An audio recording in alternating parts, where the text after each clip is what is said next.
Hi, babe. Welcome to the Horror Babe Show. I'm your host, Chelsea Beller. Welcome back to FilmQuest Filmmaker Friday. Today's interview is with the intelligent and multi-talented Kelly Lou Dennis and her horror short film, Good Girls Get Fed, about three captive women who have to perform degrading challenges in order to eat. Listen in as Kelly and I divulge it all about women in horror, feminism in horror, and the horrors that haunt us to this day. Heads up, we recorded in a public venue, so you might hear some ambient sounds. Let's tune in to my conversation with Kelly.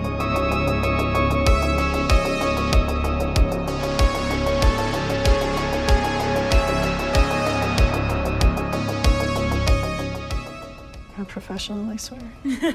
Hi, babe. Welcome to the Horror Babe Show. We're at FilmQuest, and we have Kelly on. Kelly Dennis?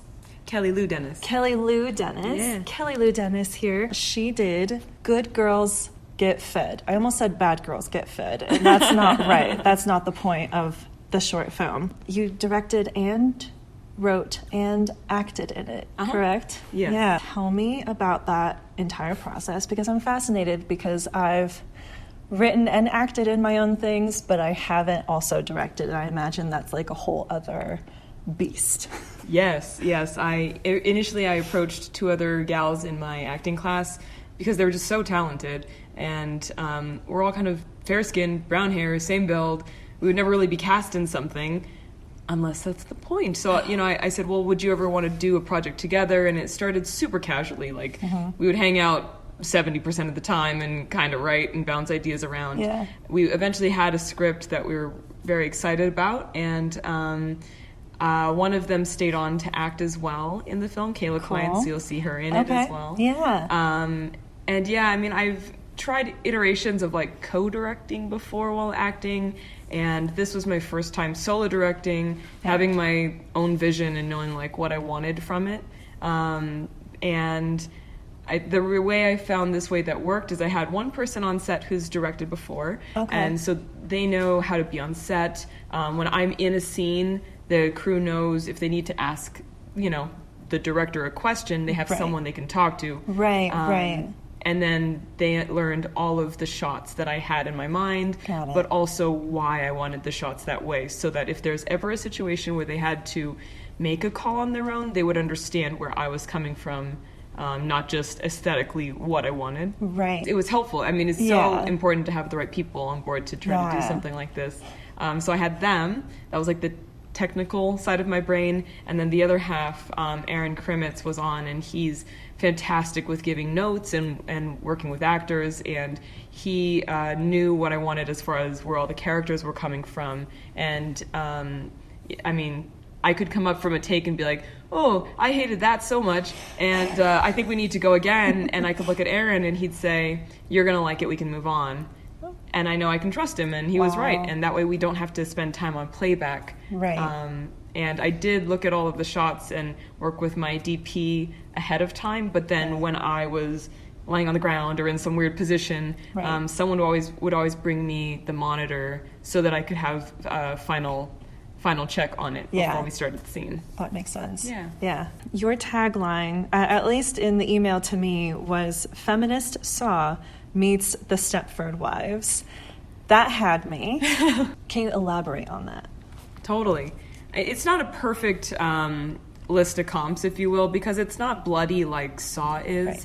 But I think people bring up Saw a lot after they've watched the film, because it's about the women are forced to participate in these creative and degrading challenges in order to earn food. So in that capacity, it's like you're forced to do something. Instead of chopping your arm off, it's something humiliating and demoralizing, and it really messes with their psyche rather than their physical body. Some of it, their bodies are also very involved as well. But that's where the Saw piece comes in. And as far as Stepford Wives, I think you kind of have to just see it without me spoiling anything. But, it does talk about kind of what women as a whole are kind of trained to accept and to normalize. And if something happens that really shouldn't happen, many women are trained, all of us are taught to like excuse it and put it out of our minds. Right. So that's how I would say the Stepford piece comes in. Yeah. Yeah. No, 100% truly loved this short because of the commentary of it. Like, it just really hit home for me, and I think it will for every woman that watches it and every like marginalized person in society, but I think specifically women, just because of the context. Yeah, absolutely. Yeah, I mean, it was very important, which I think hopefully you'll see in the ending, that we weren't trying to say that men are the problem, this is a feminist piece, men are the worst, especially the white ones. Like, that's not at all what we're trying to say. It's more about there's things that everybody can do, myself included, to continue learning how to fight for gender equity. And I mean, that goes for people of all genders. So yeah, absolutely. What inspired you to write this short? The other two writers and I remember I said 70% of the time we were just hanging out. Yeah. So we would share different stories, and it was very lighthearted. And at one point, someone was telling some story about a date that she wanted to be on. She liked the guy. He was cute. Decided to go back to his place, and chose to go back to his place. No coercing or anything. But there was a certain point when things changed, and she didn't want to be there anymore. But she, reflecting back on a number of years ago, realized that she didn't have, I guess, permission or the words or whatever to know how to get herself out of that situation. And again, it was very lighthearted. So she's telling this story with so that was that. And I didn't call him after, and we're all kind of nodding and kind of not laughing, because realizing that we had the same experiences in just a different flavor. And then we started talking about different things, workplace situations, microaggressions from strangers, and realizing, when my friend is telling me this happened, I'm getting upset. But then I'm realizing I had that experience myself, and when it was to me, that was how many years ago, and I haven't even thought about it. So just realizing that what I think can feel like personal, isolating horrors that we push to the back of our minds are actually often a very common female experience. Absolutely. Yeah. I think if you're a woman watching this, you can relate. We all have those stories for sure. And it shouldn't be that way. Well, this ties in nicely. I actually already said this, but it's definitely a commentary on how women are viewed as possessions in society. And what do you hope audiences take away from this? What kind of message or feelings do you hope they leave the theater with?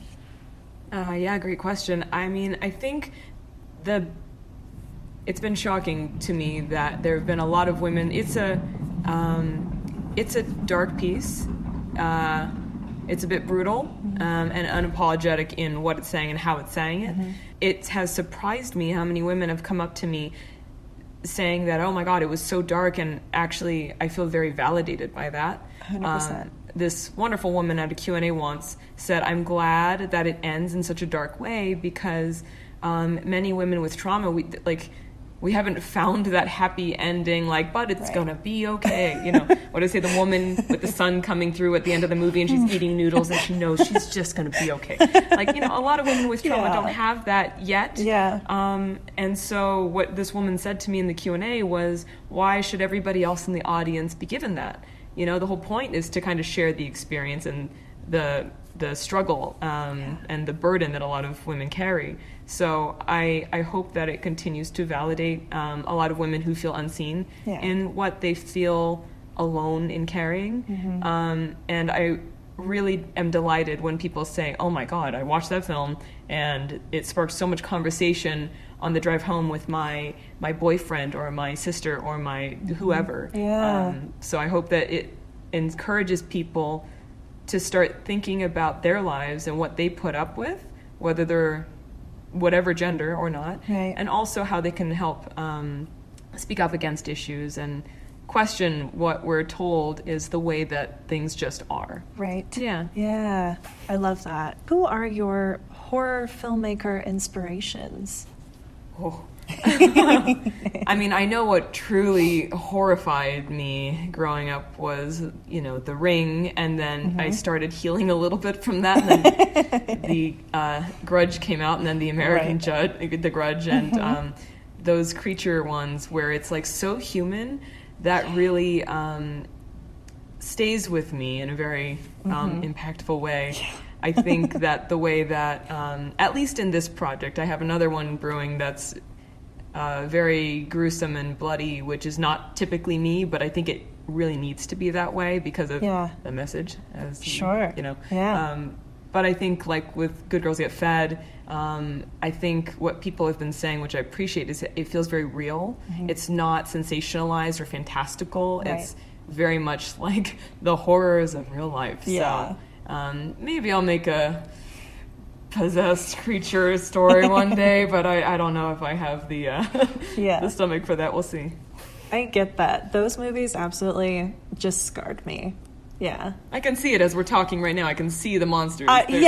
With me forever. Forever. It's the dark hair, which we both have dark hair, so I don't know why we're terrified of it so much, but we are. They're just... The way they move, the way they body... Move, it just... I hate it. Is your end goal to become a horror director? That's interesting. It's kind of interesting because at first I didn't even know if Good Girls Get Fed counted as a horror film. So that wasn't my intention starting out by any means. Right. But I think I'm discovering, kind of like I said previously, the way I have a soft place for telling stories in a very unapologetic, brutal way. And I think that's why it's been accepted as horror and pushed forward as horror. So I don't intend to stop telling a story that way anytime soon. So, I mean, there's a sci-fi that I'm also looking to write. Nice. And like I said, the slasher horror, but I think horror really is a good space for me. Because I like the darkness of human nature and exploring what that can do and how that can be combated and what it can do to us.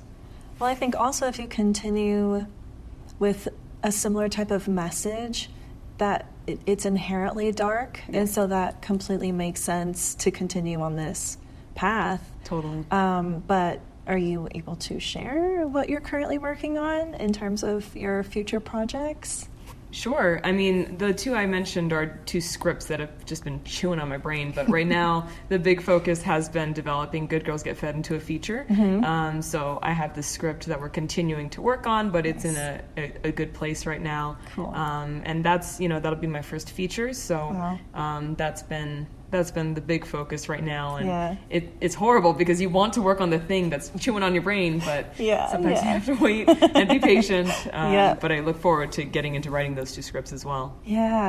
So you're in the writing process, but are you in the pre-production process with this feature, or do you have like any kind of timeline?